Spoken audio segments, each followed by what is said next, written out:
Okay, thank you everybody. Thank you for inviting me here tonight on behalf of the Blake Society.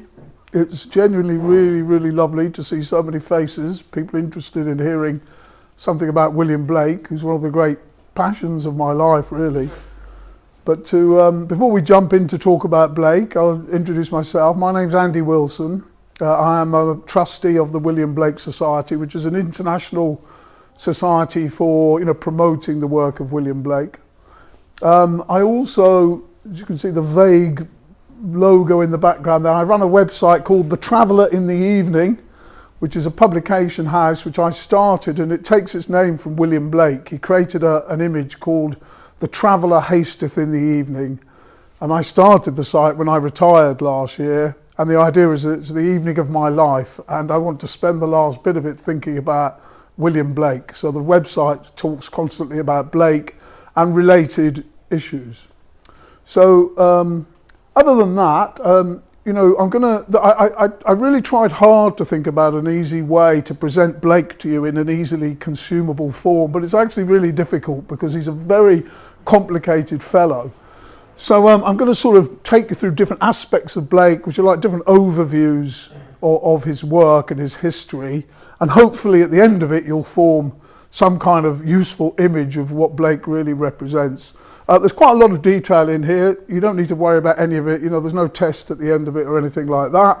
But so you can mostly just, remember the bits that strike you. But every now and again there's an important point, and I'd like to start with one of those, which is that Blake is really unusual in that he's a very well-known cultural figure, on the one hand, but on the other hand, people don't know that much about him. They know that he's famous, they know that he's a painter maybe, or an artist, or a poet, but it's not like Shakespeare, where academics might disagree over the details, but basically we know what Shakespeare stood for.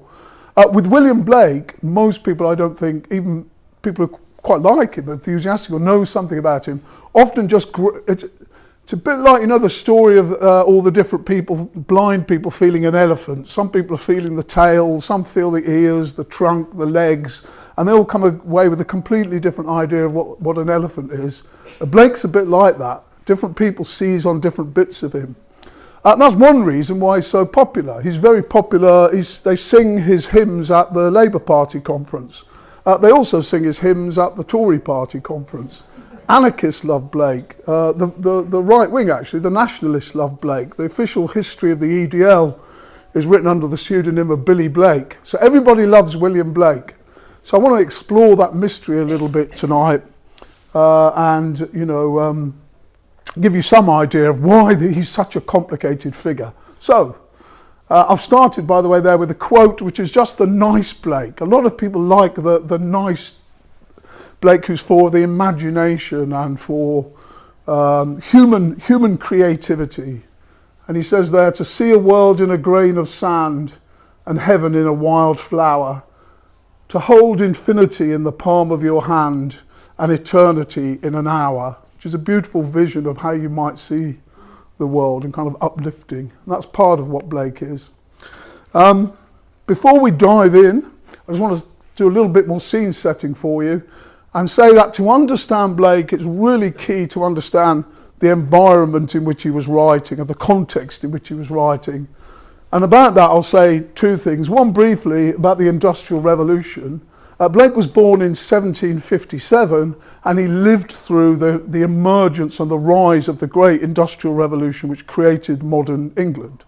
So he saw the rise of the factory system, the whole process by which people who previously maybe worked at home, hand weavers, things like that, were forced into factories en masse.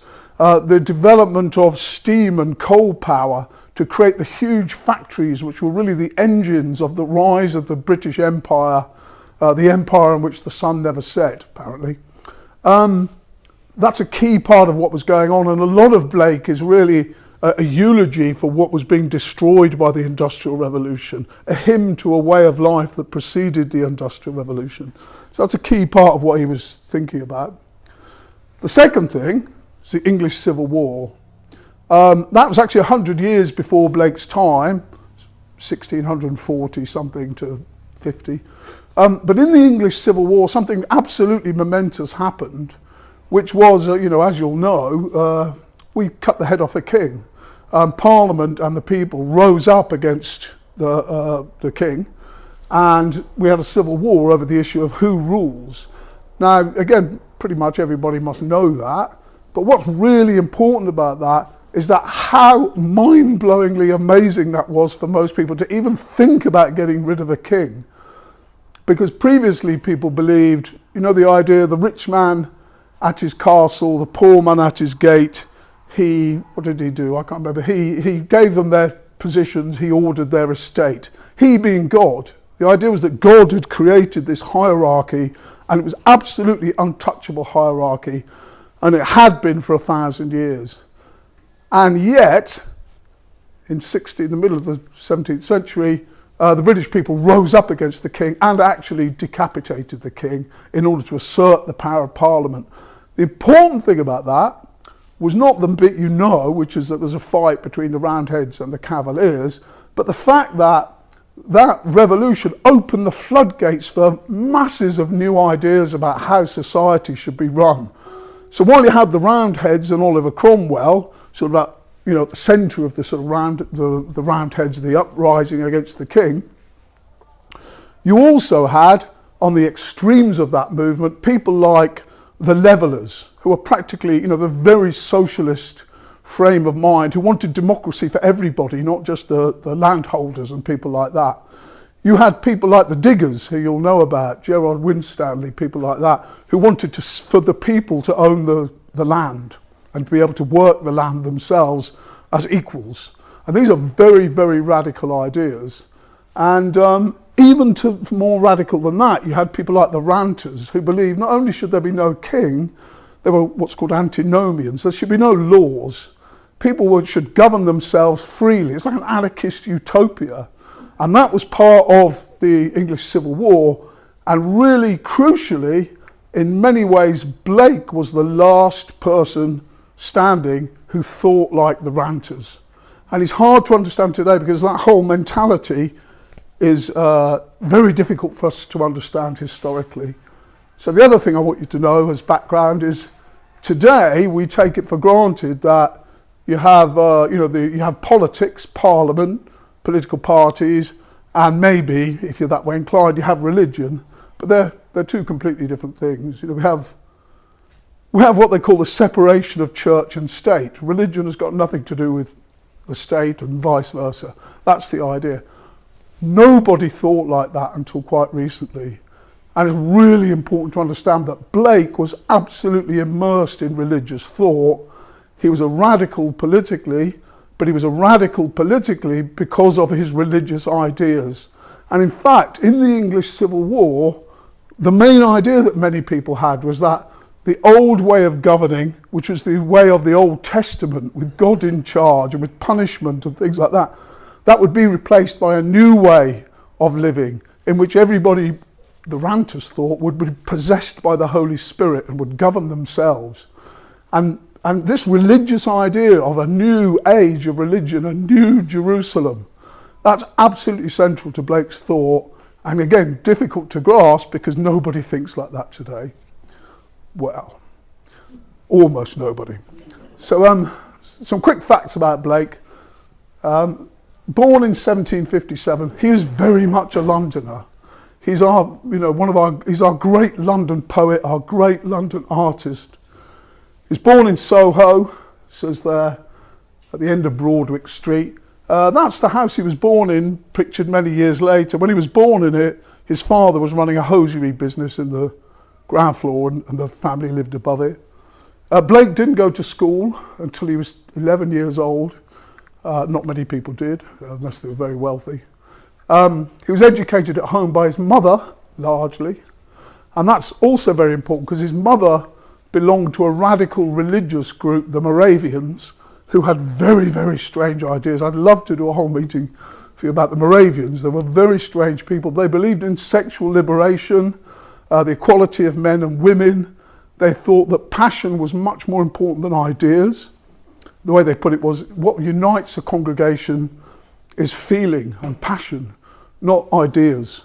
saying I agree with this or that idea. And these all become key ideas for Blake.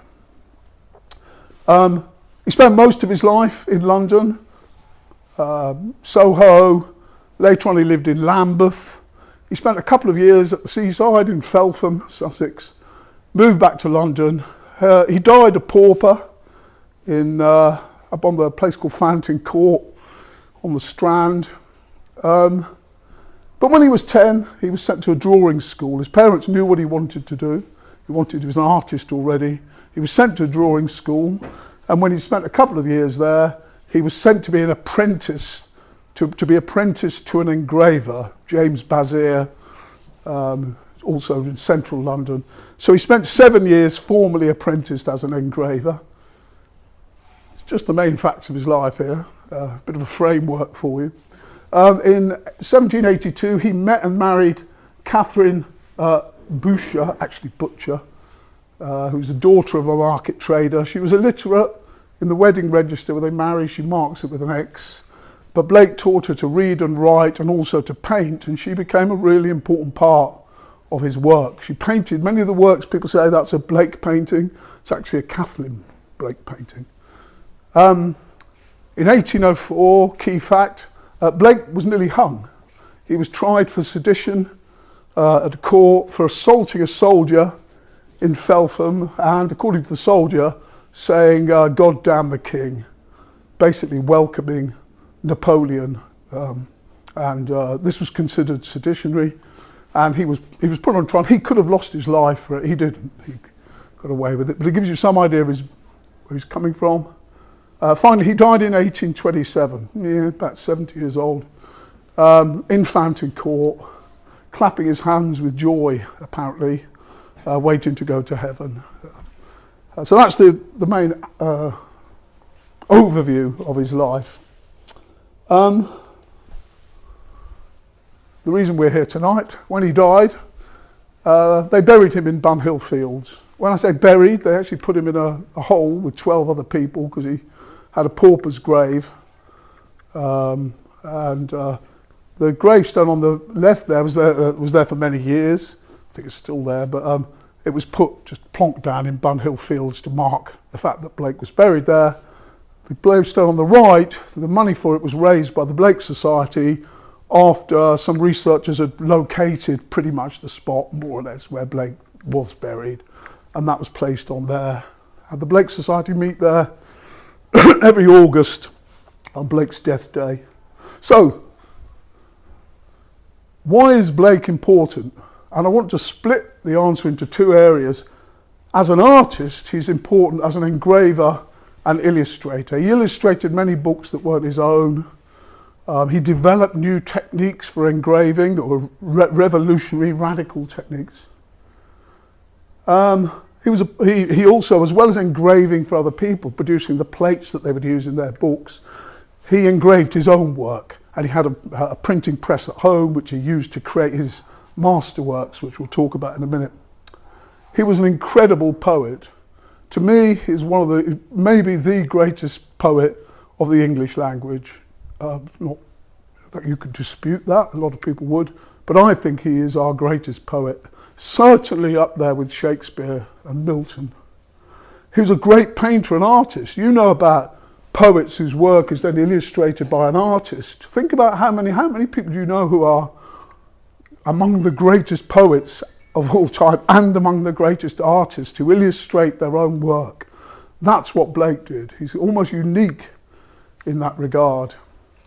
But more than all of that, he was our great radical prophet. And he used his art to spread the message that he had and the visions that he saw. And he saw visions from a very young age. And his art presents us with a visionary, prophetic image of the world, which is, again, hardly understood even to this day. It's so radical and far-reaching. And it's that I want to talk about. A quick list, a bit of a boring list of some of his major works. But if you were to spend time analysing it, you'd see some interesting things. I've highlighted some of his major works of his own, but what you might notice is that there's 10 years there, basically. In those 10 years, he produces nearly all of the great works that he's known for. And that he's a fairly young man at this point, in the 30s. From Songs of Innocence, which many people know, Songs of Innocence and experience. It's very unusual for Blake, that work, in that it's very hymn-like and song-like. It doesn't have the depth of the complexities of his mythology, but that's where he starts. The Marriage of Heaven and Hell, I won't talk about that now. Then all these works are where he outlines his great vision, his mythology, through America of Prophecy, the Book of Urizen, the Book of Ahania, the Four Zoas, which he never actually ended up illustrating, but he wrote this great poem in a way, and he then interprets that twice here in 1804 with his book Milton, and it says 1820, but Jerusalem, he'd kind of had the idea for Jerusalem before that, and he spent many years producing all of the plates, and that is his major work. But there you have the heroic period of the young Blake. He then has a quiet period where he's mostly known for illustrating other people's work. I'll talk about that in a minute. And you have a late period where he produces work that not that many people know about, relatively speaking, but it's some of his greatest work. His Book of Job, his illustrations for the Book of Job from the Bible. His illustrations to Dante's Inferno. We'll talk about the details later, but that shows you sort of the main phases of his life. Blake's influences, I haven't really got time to talk very much about this, but he was very much influenced by Jacob Boehm, who was like Blake, was an artisan, who was a cobbler in Germany though, in a century previously, and he had this amazing vision of heaven and hell and God, the unity of God, but I won't talk about it. It was a huge influence on Blake. Swedenborg there was a Swedish scientist, a very famous scientist in his day, head of the Commission of Mines in Sweden. He was also a deep mystic who directly talked to ghosts and angels and founded a religion on that basis, which had a small church here in London, and Blake was a member of that congregation, and he was a huge influence on Blake, but I can't talk about him much. John Milton, I will talk about a little bit. John Milton is the poet before Blake who most resembles Blake. He's another Cockney, Londoner, utterly brilliant man in my opinion. He was part of the Roundhead uprising against the king, and he was made kind of like, if you like, the official propagandist of the uprising. So he wrote in Latin to all, representing the revolutionary government, to all the governments of Europe. He was the mouthpiece of the revolution. When the English Civil War was reversed and you had the Restoration and Charles II came, all of the people who had put the king to death were basically on a wanted list. The people who had directly signed the execution order for Charles I included John Milton. Milton by this time had gone blind. He was being hunted. In the end, they didn't punish him. He got away with it, but that's not what anybody expected at the time. So he was very much on the back foot, expecting probably to be executed himself as a regicide. And while that was happening, he sat down and he wrote Paradise Lost, which is his great poem of the uprising the fall of Lucifer and Satan from heaven, and then their uprising against God. And what he tries to answer with this poem is this thing here. He writes of man's first disobedience and the fruit of that forbidden tree. He means the Garden of Eden and eating, from the apple from the tree of knowledge and whatever. He writes, so he's writing about original sin.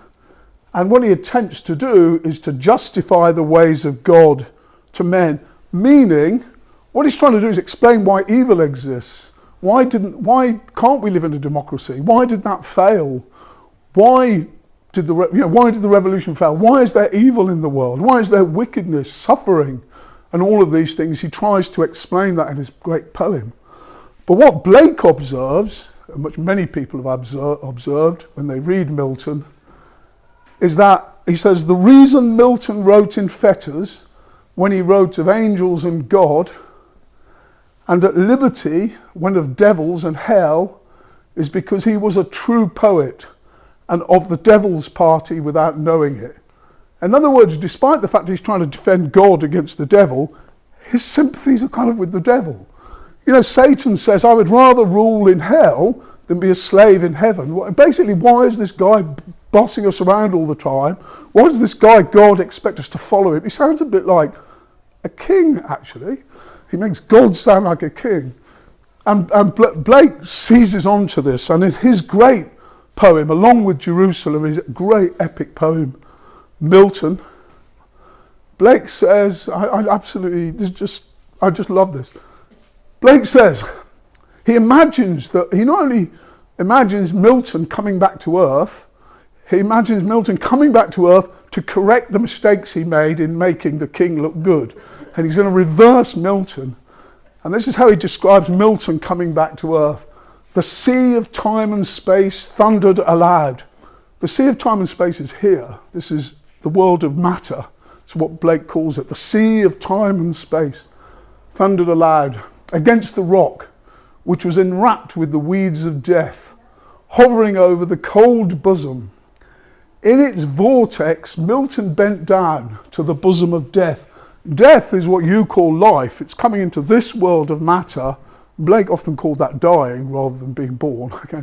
He bent down to the bosom of death. What was underneath soon seemed above. A cloudy heaven mingled with stormy seas in the loudest ruin. But as a wintry globe descends precipitant through Beulah, don't worry about what Beulah is, bursting with thunders, loud and terrible thunder, bursting, precipitant. So Milton's shadow fell, precipitant, loud, thundering into the sea of time and space. Then I saw him in the zenith as a falling star, descending perpendicular, swift as the swallow or swift. And on my left foot falling on the tarsus entered there. So this is a picture from Milton, which shows Milton as a star dropping like a bomb into the sea of time and space and hitting William Blake in the left foot, where he enters his body, and then Blake writes his great poem, inspired by Milton, but correcting Milton. So, you know, changing direction slightly. I just want to say very quickly, in Blake's time, he was mostly known as an illustrator of other people's work. So he illustrated things. This is very famous, Edward Young's Night Thoughts. For decades, this is what Blake was really known for, both here and on the continent. These illustrations, there are 150 odd of them, something like that. And they're magnificent. But he illustrated this famous work by Edward Young. This is his illustrations for a book about a slave uprising in Suriname, where, you know, Blake's illustrations demonstrate the barbarity of slavery. He has a lot to say about that elsewhere. Here are his illustrations for Robert Blair's poem, The Grave, which was also a kind of big hit poem that was actually engraved by somebody else. There's a big scandal about that. But they're Blake's illustrations, nevertheless. So that's how Blake earned a living, mostly illustrating for other people. The reason he's famous today is not because of that, it's because of the works he created in private, where he illustrates his own mythology. And these works that he engraves by hand, prints off, and then him and Catherine paint them in very small numbers. So Blake's big hit, you know, the Songs of Innocence and Experience, sold about 30 copies. Milton's, I can't remember, I got 4 copies, things like that, all hand-coloured, you know. But this is what he's really famous for, this mythology. It's too detailed. I mean, there are whole schools of, you know, English departments dedicated to people churning out PhDs about this mythology, and the details of it don't really matter. Suffice to say that Blake imagines that reality is like a man, Albion, divided against itself into warring powers. And these powers he gives names to: Urizen, Luva, Urthona, Tharmas. But they're analogous to, for example, to the elements. Urizen is the air, for example. They're analogous to aspects of God. Urizen, well, we'll talk about Urizen a bit more in a moment. Luva here is the element of fire, represents love, passion, and rebellious energy. He's like Jesus. Urthona is like the holy God. There's a lot of detail here. Not only do you have these are the four zoas, they're called by Blake, the four energies, but not only do you have those four zoas, but they all have female equivalents. They have emanations, spectres, and it ends up there's hundreds of characters in this mythology, and you can spend a lifetime studying it. But instead, I just want to introduce you to the two main characters. Urizen. Urizen is, the clue's in the name by the way, Urizen, your reason, is the power of reasoning in mankind, but become isolated from feeling and thought. And so, and he's become kind of blind and mad. You see in the picture, he's either looking down or he's gone blind here. And he imagines himself to be reason imagines itself to be the creator of everything. Am I not God, said Urizen. Who is equal to me? And so he's the great enemy of the next character I'll talk about, Orc. But the point is that he's an old white dude. He does things like, you see these two things here that look like wings? They're stones on which he writes the law. So this is Jehovah writing what's called the Decalogue, the Ten Commandments. He creates the laws, he writes them down. He always looks to me like he's reading this book here using his braille, using his toe or something like that. But you see he's writing on both sides. He's the man who creates the laws. He's the one who judges you. That is Jehovah of the Old Testament, who to Blake was the accuser, Satan. And this is Blake's religion. He's a Christian, but he turns everything upside down. And so he's very difficult to interpret. And this leads to one of the great ironies of Blakeanism, which is this guy, Urizen, who is Satan, is often confused with God by people who read Blake. So, you get this picture of Urizen again. He's blind, his eyes are empty. He reaches down from the firmament, heaven, down into the dark abyss, and he divides using his dividers. He measures and divides and he separates things in order to conquer them. That again is Satan, as far as Blake is concerned. But the great irony is, when they had the big Blake exhibition a couple of years ago, 2019, at the Tate, to celebrate that, they projected this guy onto the dome of St. Paul's, with very few people noticing the irony that St. Paul's now has a picture of Satan displayed all over it to welcome Blake. And this is, I hate to pick on Sean here, but it is not an uncommon mistake to the organisers of the meeting. You know, again, this image is a well-known Blakean image of other people, not Blake, called it the Ancient of Days. It's the creator of the world, it's Jehovah. To Blake, that's Satan. Here's Urizen's big enemy, Orc. Orc is basically revolutionary passion. And to me, he's the great hero of Blake's mythology. But he starts off, well, he says I think it's in America, yeah. I am Orc, wreathed around the accursed tree. The accursed tree is the tree of knowledge, that he's the snake. So the good guy here is the snake. Wreathed around the accursed tree, the times are ended. Shadows pass, the morning begins to break. The fiery joy, which Orc represents, that Urizen perverted to 10 commands. There's the 10 commandments of Urizen. What night he led the starry host through the wide wildernesses, that stony law I stamp to dust and scatter religion abroad. So that's what Blake stands for religiously, is against the Jehovah, against the accuser. Satan as a name just means the accuser.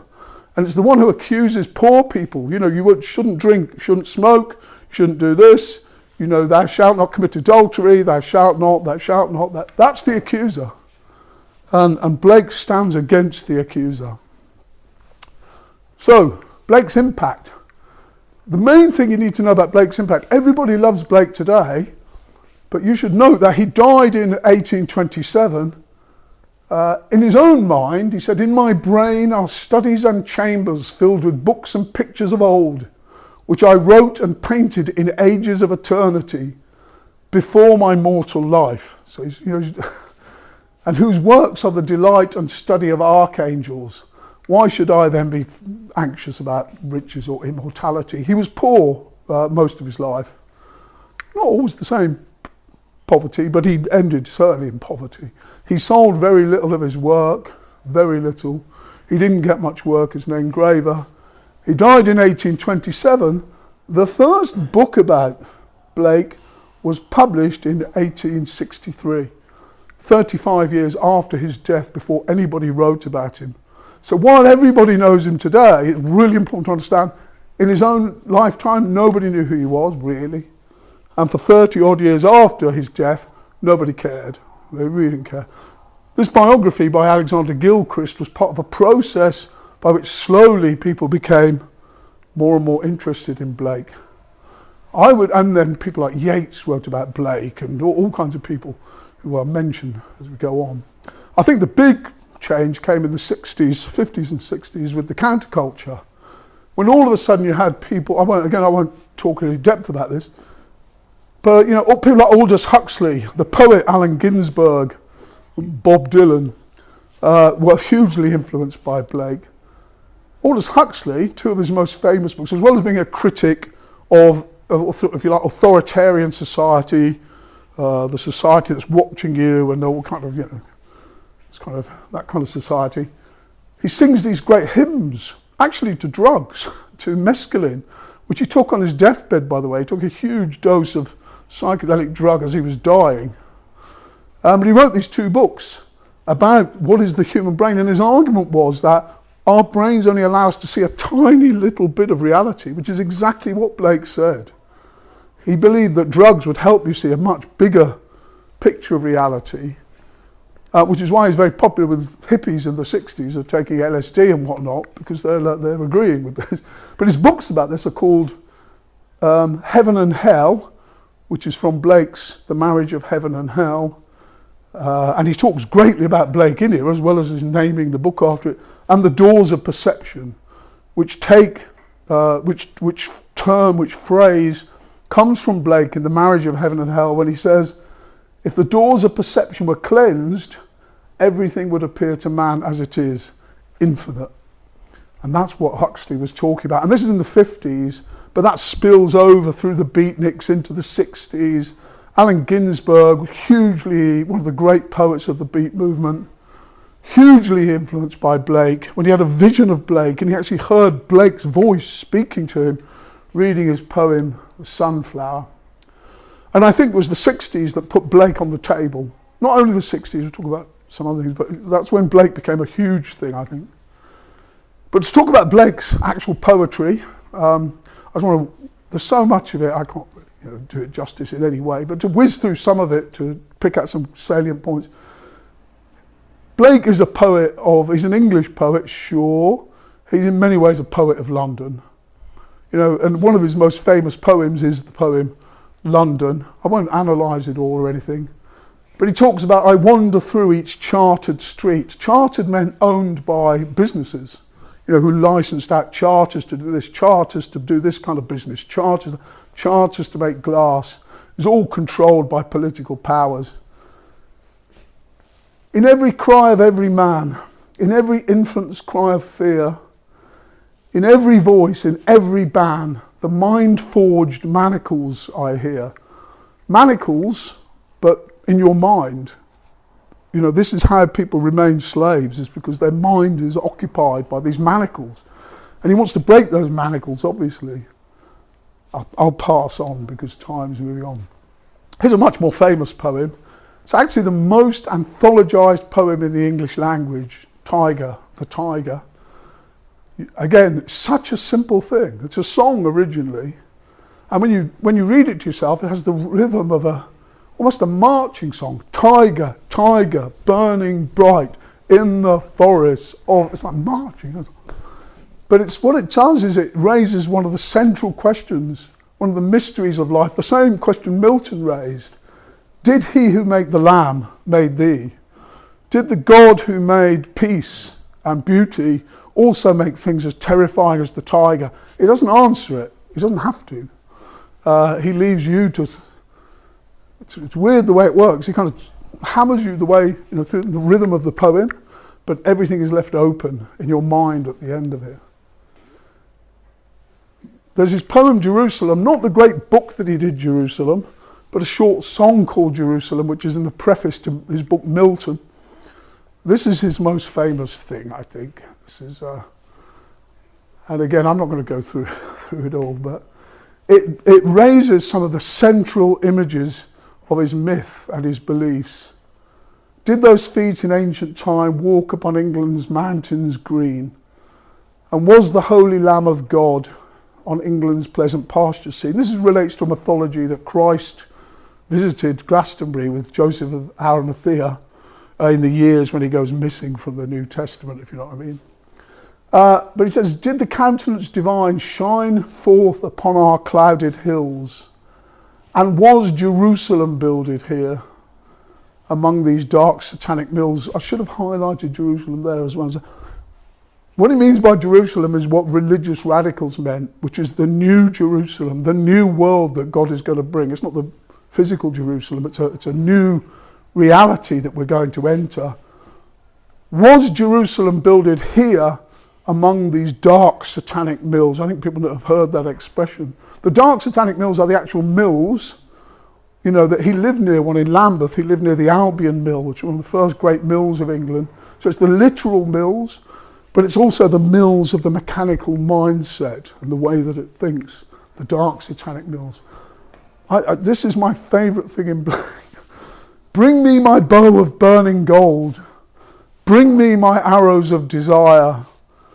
Bring me my spear, O clouds unfold.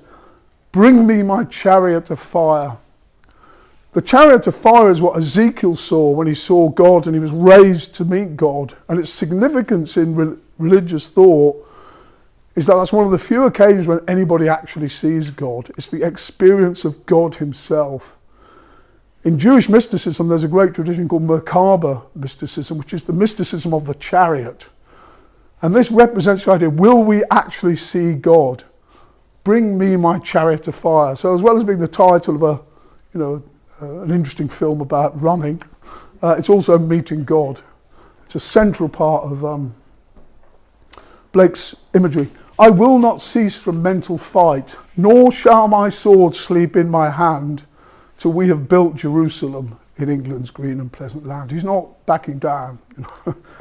But oddly enough, this poem about creating a completely new world, rising up against depression, was also used in the First World War when Sir Hubert Parry was asked to orchestrate it, to turn it to music, put it to music, to inspire patriotism during the First World War, which he did with the help of Sir Edward Elgar.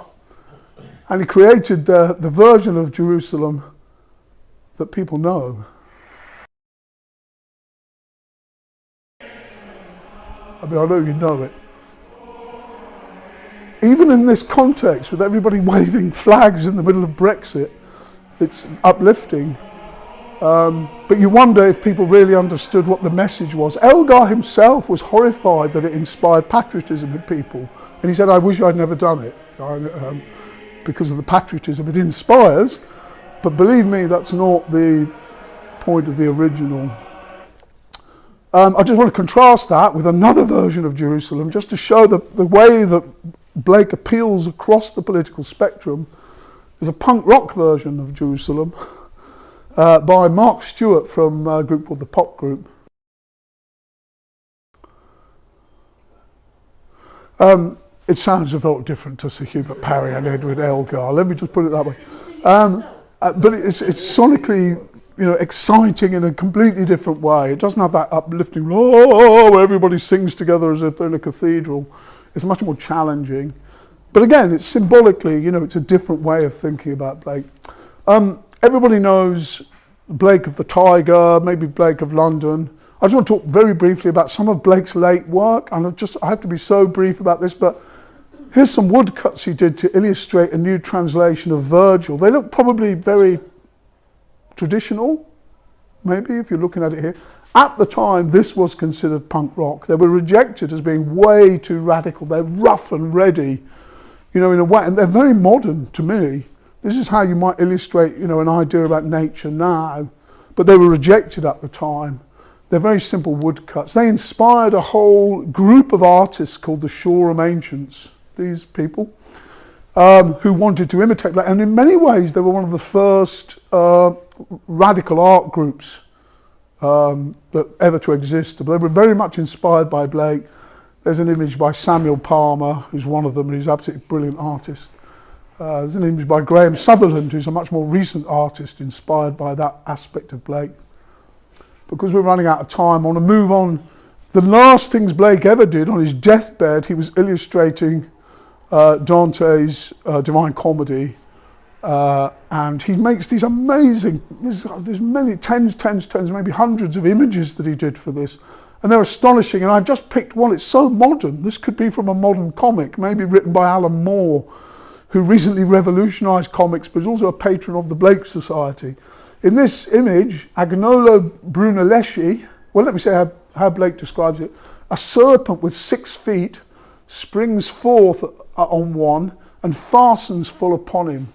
His midmost grasps the belly, a forefoot seized on each arm, while deep in either cheek, you can see it, deep in either cheek, he fleshed his fangs.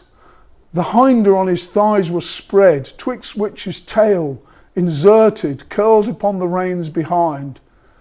Ivy never clasped an oak, as round the other limbs this hideous monster entwined its own. Then, as if they both had been burning wax, each melted into the other. This is the poor thief, Agnolo Brunelleschi, merging with a demon. This is a very modern, you know, science fiction kind of image, but it's absolutely typical for Blake. Here's one of Blake's rare commercially successful things of his own design, his illustrations of the Book of Job. I won't talk about it much except to say Blake empathised with the story of Job, who also had a pretty hard time. Blake's poverty, he felt, was like the way that Job had everything taken from him, but he maintained his faith in God. I won't go deep into this, but there are these beautiful images that he did, as well as making the engravings, which are slightly better known. He made all these paintings based on them for various patrons. I love this. Here's Satan leaning down. Here's Job being tormented in his sleep. Here's, well, Satan or God, I don't know, above him, tormenting him, flashes of lightning. Here's all these people here dragging him down in his sleep, tormenting him as Job was tormented. Job said, my soul chooseth strangling and death rather than my life. I loathe it. I would not live always. Let me alone, for my days are vanity. That's how desperate Job becomes, but, you know, happy ending. He sees through his faith in God to the end, and he's reunited with his family. They're just beautiful pictures, is my point. A few points about Blake as a radical, because, you know, we know the nice Blake, seeing eternity, all these things. Blake was a radical in this sense. He says, in the preface to Milton, he says, "Rouse up, O young men of the new age. Set your foreheads against the ignorant hirelings. For we have hirelings in the camp, the court and the university, who would, if they could, forever depress mental and prolong corporeal war." He wants a fight. You know, he's going to shake things up. He's radical in that sense. He's deeply radical in religion. All deities reside in the human breast. God isn't separate to you or I. More than that, Henry Crabb Robinson, who's a friend of Blake's and of Wordsworth and Coleridge, asked Blake about Jesus. Did he believe that Jesus was God? And Blake said, "He is the only God, and so am I, and so are you." This is a very different image of religion than we mostly have. Christ died an unbeliever. The modern church crucifies Christ with his head downwards. What Blake believed in instead is very hard to describe, but just give you an aspect of it. Christ comes as he came at first, to deliver those who are bound under the nave, not to deliver the knave. He comes to deliver man the accused, not Satan the accuser. He doesn't come to deliver vicars who denounce people from the pulpit, or kings or judges. He comes to free the poor, the accused, not Satan, the accuser. This is the religion of the ranters in the English Civil War. He's a supporter of revolution. You know, here's an image he created called Glad Day, or Albion Rose, which he created to greet the French Revolution. It shows Orc, his spirit of revolution, crucified like Jesus. There's Orc again. It's a revolutionary figure. Anybody know the film Blade Runner? Yeah, there's a bit in Blade Runner, when I first saw it, and the second time, third, and probably first 10 times I saw it, I just didn't register with me. It's when Roy Batty and Leon, the replicants, are in the laboratory of Mr. Chu, who's the eye scientist who creates their eyes. At the end, Batty says, "If only you'd seen what I've seen with your eyes." But on the way to doing that, there's a line that apparently Rutger Hauer just improvised and dropped in. So Rutger Hauer is the leader of the replicants. Fiery the angels fell. Deep thunder rolled around their shores, burning with the fires of Orc. That's straight from Blake. It's from Blake's America, where Orc again represents the American Revolution, the uprising against the British king. He changes it slightly because the replicants fell to earth, so he says the replicants, fiery the angels fell, but they rose in the original. Indignant, burning with the fires of Orc. This is Rutger Hauer's little contribution to the film, where Blake's Orc represents the very spirit of revolution, in this case the robot revolution. There it is in the original. Blake was a militant opponent of slavery. I won't talk about that, but he was a militant defender of sexual freedom, women's liberation. His first great mythical work was Visions of the Daughters of Albion. But again, these are just examples of his political radicalism. I want to, in this respect, I just want to finish with this Orc, this spirit of revolution, the American Revolution, the French Revolution, sexual freedom, and an end to slavery. When in the American Revolution it reaches its climax, Orc emerges, and it says, "Stiff shuddering shook the heavenly thrones. France, Spain, and Italy in terror viewed the bands of Albion, and the ancient guardians fainting upon the elements, smitten with their own plagues. They slow advanced to shut the 5 gates of their law-built heaven." The 5 gates are your senses. And what it's saying is that the rulers and things want to shut your senses to reality. Filled with blasting fancies and the mildews of despair, with fierce disease and lust, unable to stem the fires of Orc.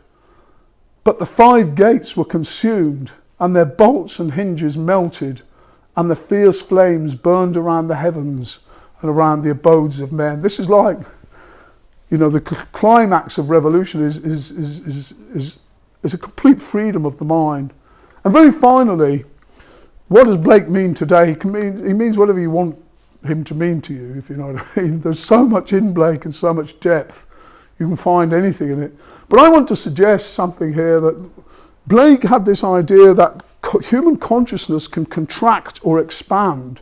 And if it contracted, at the most it could contract was into the ego, just seeing everybody as you know, seeing lots of different people who are completely separate to you and have different interests. Contracting our infinite senses, we behold a multitude. We see lots of different people who aren't us. But expanding our senses, we behold as one man, all the universal family, and that one man we call Christ. I think that's a key part of Blake's thought, and where it leads to, whoops, wrong way.